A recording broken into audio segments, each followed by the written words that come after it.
சக்தி வேலூர் மாவட்டம் அணைக்கட்டு தாலுகா அப்புக்கள் கிராமத்தைச் சார்ந்த கோபி வினிதா தம்பதிகள் திருமணமாகி 4 ஆண்டுகள் குழந்தை பேர் இல்லாமல் நம்ம சேலத்து மகமாய் யூடியூப்பில் பார்த்துட்டு நம்பிக்கையோட வீட்டில் இருந்தபடியே மஞ்சவஸ்தில் ₹1 நாணயத்தை முடிஞ்சு வச்சு வேண்டியிருக்காங்க.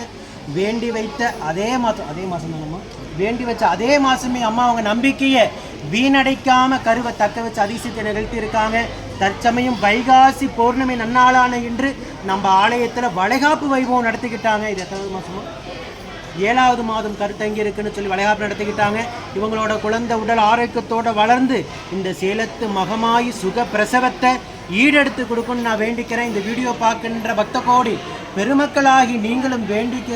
இதே போல் இதுக்கு முன்னாடி போட்ட தம்பதிகள் இவரோட தம்பி ஒரே அட்ரஸ் தான், 2 பேரும் ஒரே இடத்துல தான் இருக்காங்க. அவங்க நேரடியாக கும்பப்படையில் கலந்துக்கிட்டாங்க. 2வது மாதம் கருத்தங்கணிச்சு இவங்க வீட்டில் இருந்தபடியே காணிக்க கட்டியிருக்காங்க. அண்ணன் தம்பி இருவரும் ஒரே நேரத்தில் இன்றைக்கே வளைகாப்பு வைபவம் நம்ம ஆலயத்தில் நடத்திக்கிட்டாங்க. ஓம் சக்தி பராசக்தி.